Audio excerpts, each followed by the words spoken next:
three, four. स्वागत है आपका एक और नए क्वेश्चन में। तो क्वेश्चन है हमारा question number 3 exercise 1.1 class 10th NCERT maths का। तो देखो इन्होंने क्या बोला, find the LCM and HCF. आप देखो आपको ना उन्होंने बोला एलसीएम और एचसीएफ निकालने को, और साथ में ना मेथड गिवन है by applying prime factorisation method. तो आप इसको छोड़ के कोई और मेथड नहीं लगा सकते। कईयों को लगता है कि मैं लॉन्ग डिवीजन से निकाल देता हूँ, है ना। तो लेकिन इसमें बोला उन्होंने प्राइम फैक्टराइजेशन। अब आपको प्राइम फैक्टराइजेशन सीखना पड़ेगा और प्राइम फैक्टराइजेशन के लिए टेबल आने चाहिए। ठीक है, तो देखो अब सबसे पहले हम क्या करते हैं, अब तीनों का हमने क्या करना है, पहले प्राइम फैक्टराइजेशन करनी है। एलसीएम तो एचसीएफ तो बाद की बात है। तो कितना है यहाँ पे, 2 6 जा, 2 3 जा और 3 1 जा, हो गया 15। 3 5 जा, 5 1 जा 21। 3 7 जा, 7 1 जा, बात खत्म। अब 12 के फैक्टर लिखो जरा, क्या आए हैं, 2 इंटू 2 इंटू 3। 15 के कितने आए, 3 इंटू 5। और 21 के कितने आए, 3 इंटू 7। अब तीनों में कॉमन होना चाहिए, वो आपका एचसीएफ आएगा। तीनों में कॉमन होना चाहिए, ये देखो तीनों में कॉमन है ना 3, तो आपका एचसीएफ कितना आया, 3 आ गया। लेकिन एलसीएम फाइंड करना पड़ेगा, तो कितना, 3 तो एक बार में लिख लो, इंटू 2 इंटू 2 इंटू 5 इंटू 7।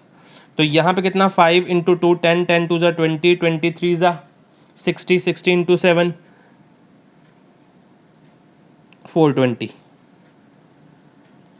आ गया पहला सॉल्व। इतना ही काम है बस। देखो सेकंड वाला क्वेश्चन देखना जरा, 17 का निकालना है, 23 का निकालना है, 29 का निकालना है। 17 1 ज़ा 17, 23 1 ज़ा 23 और 29 1 ज़ा 29। हो गया सॉल्व, बिल्कुल हो गया। अब 17 का फैक्टर कितना निकला, 17 ही निकला, या 17 इंटू 1 बोल सकते हो।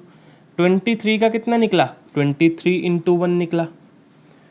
और अब 29 का कितना निकला, 29 इंटू 1 निकला। अब देखो 1 था नहीं इसके साथ, आप अकेला 17 बोलते। देखो हम यहाँ पे 1 थोड़ा ना लगा रहे हैं, ये वाला 1 लगा रहे हैं, नहीं लगा रहे, लेकिन यहाँ पे 1 लगाना पड़ा। क्यों, अगर मैं तुम लोगों को ऐसे ही बता दूँ, लो यही है इनके फैक्टर, ये फैक्टर थोड़ी ना है। फैक्टर को कैसे लिखते हो आप, इनटू में लिखते हो, किसी के 2 नंबर के प्रोडक्ट में लिखते हो, इसलिए 17 1 जा, इसलिए इसको 17 1 जा, इसके लिए इसको 1 जा। अब इसका एचसीएफ कितना आया, कुछ कॉमन चीज़ दिख रही है, कुछ कॉमन चीज़ है ही नहीं, लेकिन आप बोलोगे 1 तो कॉमन तीनों में, हर एक का 1 फैक्टर है। आप यहाँ पे एचसीएफ इंटू 1 भी लिख सकते हो। देखो यहाँ पे भी लिख दो इंटू 1 इंटू 1 इंटू 1, ये 1 भी कॉमन आ गया, इंटू 1 तो भी तो 3 ही रहा, तो कौन सा चेंज हो गया, बात समझ में है। एक हर एक का फैक्टर होता है, ठीक है ना। तो आप यहाँ पे एचसीएफ कितना आ गया, 1, कुछ भी कॉमन नहीं तो 1 कॉमन आएगा। ठीक, अब एलसीएम के लिए आपको क्या करना है, इन तीनों को मल्टीप्लाई करना है। 17 इंटू 23 इंटू 29, जब आप इनको मल्टीप्लाई करोगे तो तुम लोग के पास आंसर आएगा। ठीक है, और आंसर निकालना किसका काम है, आपका। और किस में बताओगे, जो नीचे डब्बा बना होता है कमेंट वाला, उसमें बताना क्या आंसर आया। ठीक है, तो ये सेकंड क्वेश्चन। थर्ड क्वेश्चन देखो क्या है, 8 2 4 ज़ा 8, 2 2 ज़ा 4, 2 1 ज़ा 2, हो गया 9। 3 3 ज़ा 9, 3 1 ज़ा 3, 25।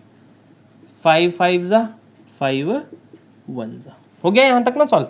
अब 8 के फैक्टर लिखना ज़रा, 2 इंटू 2 इंटू 2। 9 के फैक्टर लिखो, 3 इंटू 3।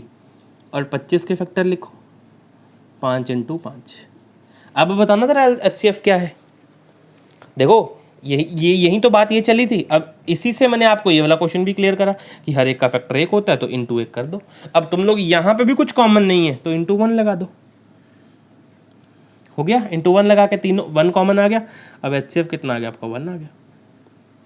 ऐसे कर लो, अगर ऐसे करके दिखाना है टीचर को तो दिखा दो, नहीं दिखाना तो आप डायरेक्टली भी एचसीएफ 1 लिख सकते हो, कोई भी गलत नहीं करेगा। ठीक है, अब एलसीएम देखो, एलसीएम कितना आएगा फिर, एलसीएम कितना आएगा, एलसीएम वही आएगा 8, 2 2 ज़ा 4 2 ज़ा 8 इंटू 3 3 इंटू 9 इंटू 25। इन तीनों को मल्टीप्लाई करो, आपका आंसर आएगा। कहने का मतलब 8 8 ज़ा 64, 8 9 ज़ा 72 इंटू 25 करो, 5 2 ज़ा 10, 7 5 ज़ा 35 36 इंटू 2 2 ज़ा 4 और 7 2 ज़ा 14। 0 0 और आपका आंसर कितना आएगा 1800 आपका एलसीएम आएगा। तो आपने इसका मैंने सॉल्व कर दिया, इसका भी मैंने सॉल्व कर दिया, इसका नीचे डब्बा बना है कमेंट वाला, उसको में कमेंट करना, देखते हैं आपने निकाला कि नहीं निकाला। ठीक है, और जब भी मैथ करने बैठो हमेशा कॉपी आपके हाथ में होनी चाहिए, तभी मैथ समझ में आएगा। ठीक है, तो यह है क्वेश्चन नंबर 3। इस वीडियो में इतना ही, मिलते हैं नेक्स्ट वीडियो में क्वेश्चन नंबर 4 के साथ। तब तक के लिए अलविदा, बाय बाय।